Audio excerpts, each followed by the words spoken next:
Hello दोस्तों। Good evening, नमस्कार। आप सभी का एक बार जो है फिर से बहुत बहुत स्वागत है आप सभी के अपने यूट्यूब चैनल परीक्षा की शिक्षा में। उम्मीद करता हूँ, आशा करता हूँ आपसे जो है स्वस्थ है, कुशल मंगल है, अपनी तैयारी जो है अच्छे और बढ़िया तरीके से आप सभी लोग कर रहे हैं। तो जो भी क्लास में फर्स्ट टाइम आए हैं, पहली बार आए हैं, नए हैं, उसी को बताते हैं हमारे चैनल पे आपकी यूपी प्लस पीटी एग्जाम 2025 की जो आपकी तैयारी है आपकी डेली बेसिस पे रेगुलर जो है करवाई जाए। तो जिसे भी तैयारी पूरी करनी है, कंप्लीट करनी है, चैनल को सब्सक्राइब करके आप लोग हमारे साथ जुड़े हैं। ठीक है, क्लास के समय से पहले देख लीजिए, आपका जो एग्जाम का डेट है सभी को पता हो गया होगा। तो 6 और 7 सितंबर को जो आपका एग्जाम का डेट आ चुका है। ठीक है, तो जिसे अपनी तैयारी अभी तक नहीं की है अच्छे से, आप लोग अपनी तैयारी को जो अच्छे तरीके से स्टार्ट कर दीजिए। ठीक है, क्लियर सभी को। चलिए, क्लास का समय देखिए, जीके जीएस की जो सुबह 10 बजे डेली बेसिस पे देखने को मिलता है। रीजनिंग मैथ्स की क्लास जो है दोपहर को 3 बजे।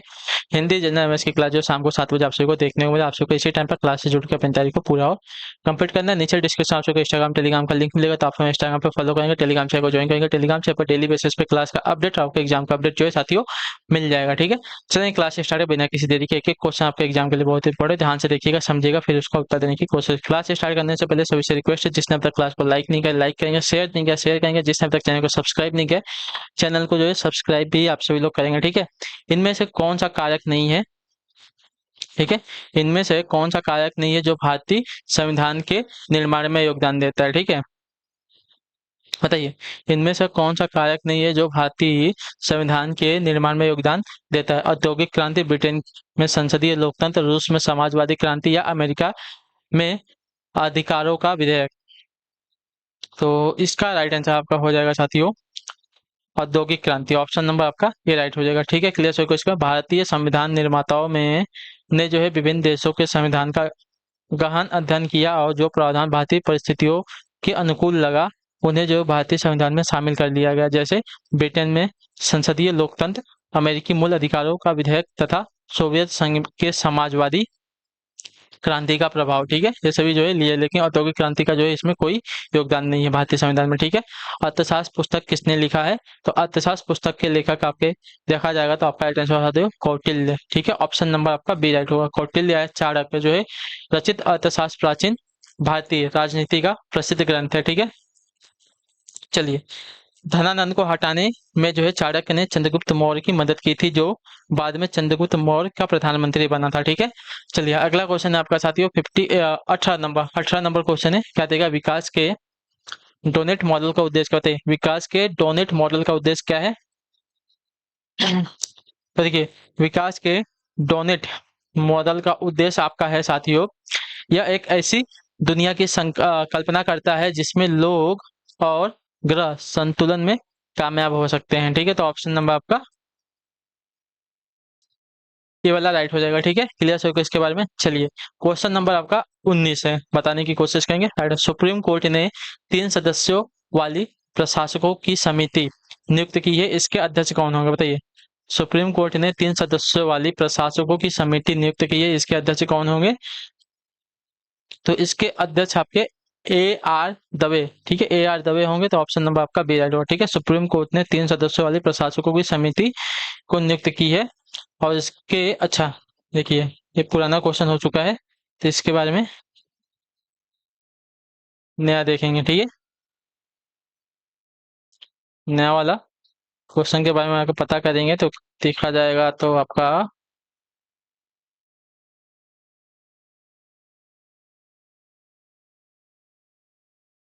चलिए,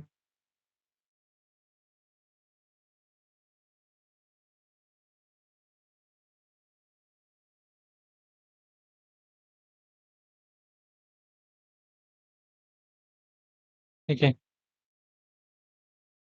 अ, इसके अध्यक्ष आपके अगर देखा जाएगा करंट में, तो आपके हो जाएंगे साथियों, मैंने बोला ना चेंज हो चुका है। तो इसके अध्यक्ष आपके प्रोफेसर अभिनव विनायक पुरोहित हैं। ठीक है, प्रोफेसर डॉक्टर अभय विनायक पुरोहित हैं। ठीक है, क्लियर सभी को। करंट के ये पुराना क्वेश्चन है, इसको रहने दीजिए। ठीक है, चलिए अगला क्वेश्चन आपका 20 नंबर, ध्यान से देखिएगा, उत्तर दीजिएगा। संवैधानिक उपचारों का अधिकार किसके तहत आता है बताइए। संवैधानिक उपचारों का अधिकार जो है किसके तहत आता है, तो यह जो है आता है साथियों मौलिक अधिकार होगा। ठीक है, ऑप्शन नंबर आपका ए राइट हो जाएगा। ठीक, चलिए अगले क्वेश्चन की तरफ बढ़ेंगे। 36 नंबर, प्रधानमंत्री रोजगार सृजन कार्यक्रम यानी कि PMEGP में सेवा क्षेत्र के तहत स्वीकार्य परियोजना का अधिकतम लागत कितना है, तो इसका राइट आंसर हो जाएगा साथियों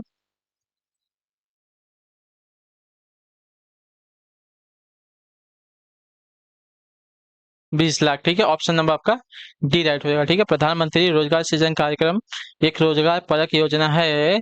प्रधानमंत्री रोजगार सृजन कार्यक्रम के तहत स्वीकार परियोजना के अंतर्गत विनिर्माण क्षेत्र के लिए 50 लाख रुपए 50 लाख रुपए, सेवा क्षेत्र के लिए 20 लाख रुपए की अधिकतम सीमा निर्धारित की गई है। ठीक है, इतना याद रखिएगा। तो आपका सेवा क्षेत्र के लिए आपका 20 लाख रुपया। ठीक है, और जो है विनिर्माण क्षेत्र के लिए आपके 50 लाख तक का जो है लोन देने के लिए गवर्नमेंट उपस्थित है। ठीक है, अगला क्वेश्चन आपका 37 फाइनेंशियल एक्शन टास्क फोर्स के नए अध्यक्ष निम्न में से कौन है, तो देखिए फाइनेंशियल एक्शन टास्क फोर्स के नए अध्यक्ष आपके हैं साथियों यहाँ पे। ठीक है, फाइनेंशियल एक्शन टास्क फोर्स के नए अध्यक्ष। ठीक है,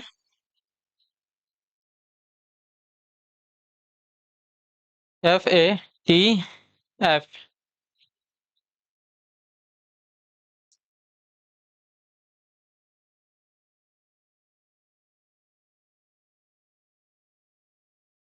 तो ये है आपके एंड्रा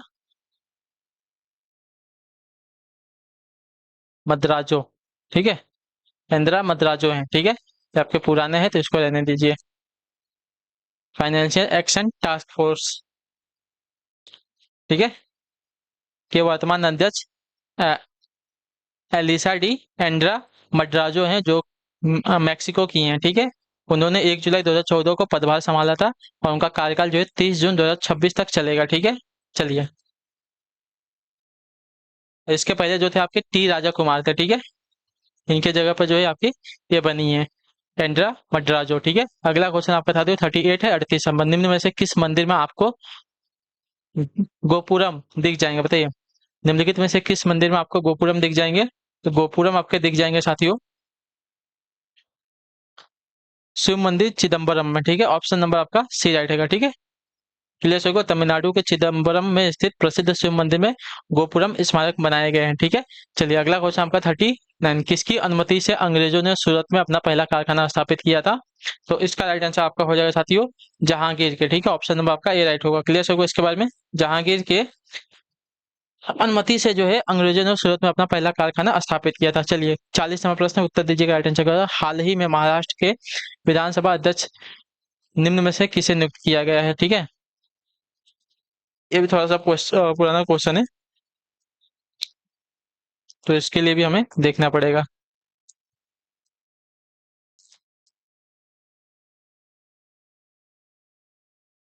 महाराष्ट्र के विधानसभा अध्यक्ष कौन है,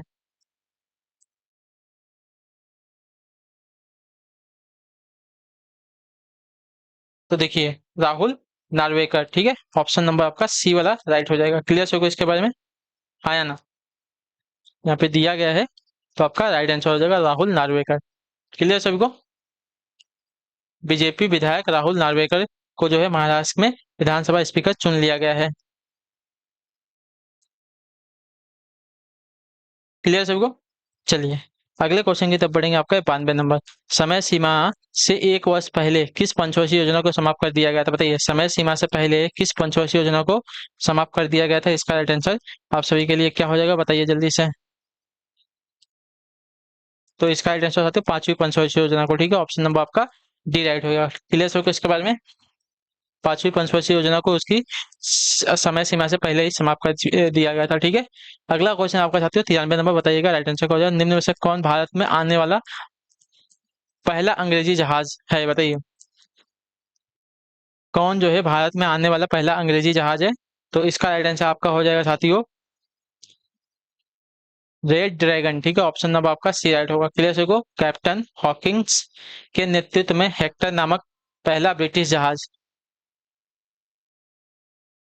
1608 ईस्वी में भारत के सूरत बंदरगाह पर आकर रुका। रेड ड्रैगन उसी जहाजी बेड़े में शामिल था, ठीक है, जिसमें हेक्टर था। चूंकि विकल्प में हेक्टर जहाज नहीं दिया गया है, इसलिए आपका उत्तर यहाँ पे हो जाएगा option number C, red dragon, ठीक है। अगर हेक्टर दिया गया तो आपको हेक्टर चुनना पड़ेगा, ठीक है। चाइना मैन शब्द निम्न में से किस खेल में संबंधित होता है?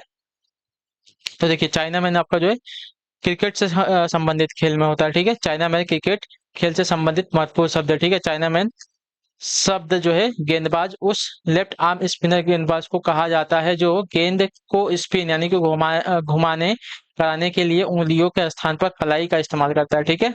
कुलदीप यादव एक आपके चाइना मैन गेंदबाज है, ठीक है। चलिए 95 नंबर, निम्न में से कौन आपका कशेरुकी प्राणी नहीं है? बताइए कशेरुकी प्राणी कौन नहीं है? तो कशेरुकी प्राणी आपका जो दिया गया यहाँ पे घोंगा, घोंगा आपका कशेरुकी प्राणी नहीं है, तो ऑप्शन नंबर आपका डी राइट हो जाएगा।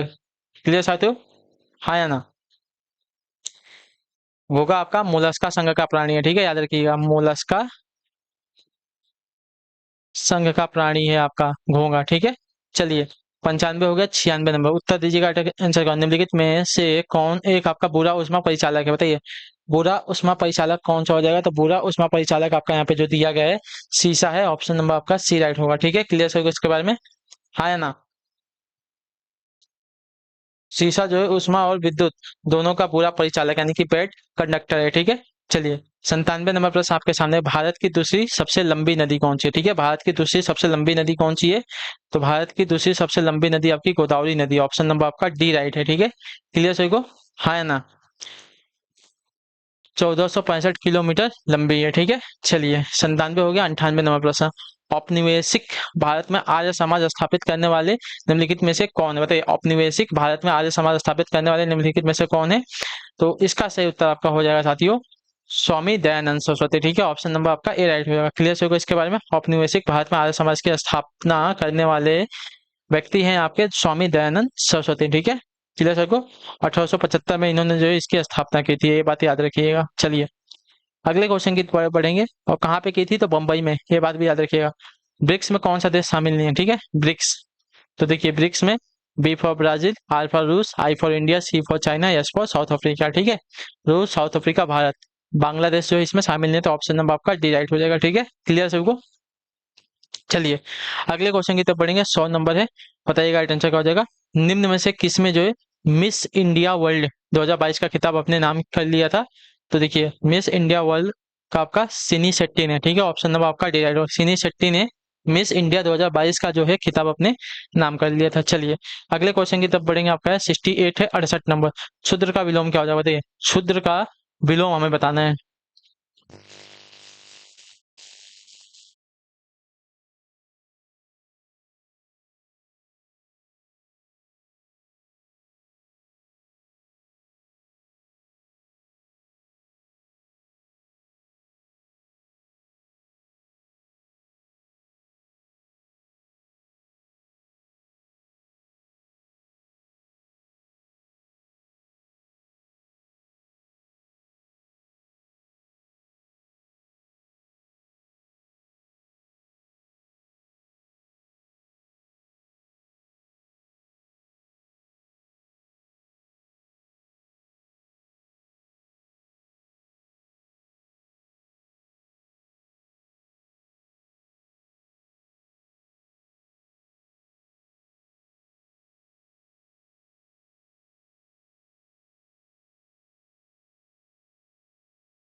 क्लास से जुड़ने के लिए बहुत बहुत ही धन्यवाद साथियों।